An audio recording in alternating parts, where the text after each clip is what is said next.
और ये चाणक्य का कहना है कि राजा का बल उसकी सैन्य शक्ति में है, उसके मंत्री परिषद में है। इसके अतिरिक्त राजा को स्वयं भी बाहुबली और वीर होना चाहिए। उसकी वीरता उसकी शक्ति है, क्योंकि अच्छी सेना का नेतृत्व करने के लिए पुरुष को वीर होना चाहिए। इसलिए राजा को बाहुबली होना चाहिए। चाणक्य ने कहा है कि ब्राह्मण का बल उसका ज्ञान है, स्त्रियों का बल उनका सौंदर्य, लावण्य, माधुर्य है। अपनी इसी शक्ति के बल पर स्त्री बड़े बड़े राजाओं को अपने वश में कर चुकी है। चाणक्य कहते हैं, व्यक्ति को अत्यंत सरल स्वभाव का कभी नहीं बनना चाहिए। जैसे वन में सीधे साधे वृक्ष काट दिए जाते हैं, जो वृक्ष टेढ़े मेढ़े हैं उन्हें कोई नहीं छेड़ता। सीधे आदमी को भी दुनिया मूर्ख समझती है, इसलिए ज्यादा सीधापन अच्छा नहीं है।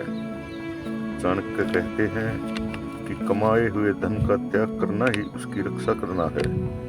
यहाँ त्याग करने का तात्पर्य यह नहीं है कि दान देना अथवा उस धन को जरूरतमंदों की मदद करना है।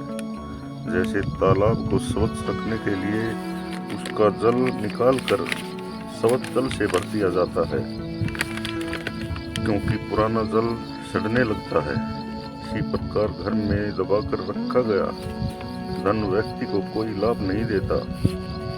आचार्य कहते हैं, जिस व्यक्ति के पास धन है, लोग स्वतः ही उसके पास आ जाते हैं, उसके मित्र बन जाते हैं, बंधु बांधव उसे घेरने लगते हैं। लेकिन जिस मनुष्य के पास धन नहीं है, वह गरीब है, तो मित्र, रिश्तेदार, भाई बंधु से मुंह मोड़ लेते हैं।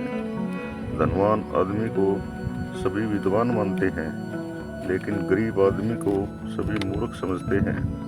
अनेक गुणों वाला गरीब भी आज के युग में उपेक्षित है। चाणक्य कहते हैं, हंसों का स्वभाव है कि वे जल युक्त सरोवर में ही रहते हैं। सरोवर का जल जब सूखने लगता है तो वे उसे त्याग कर कहीं और चले जाते हैं। लेकिन जब फिर वर्षा होती है और सरोवर में पानी भर जाता है तो स्वतः ही वे वापिस आ जाते हैं। लेकिन मनुष्य के लिए यह आदत ठीक नहीं है। मनुष्य एक बार जिसका साथ पकड़े, उसे पूरे समय भी छोड़कर ना जाए। यह स्वार्थ की वृत्ति है। व्यक्ति को हंस जैसा व्यवहार नहीं करना चाहिए।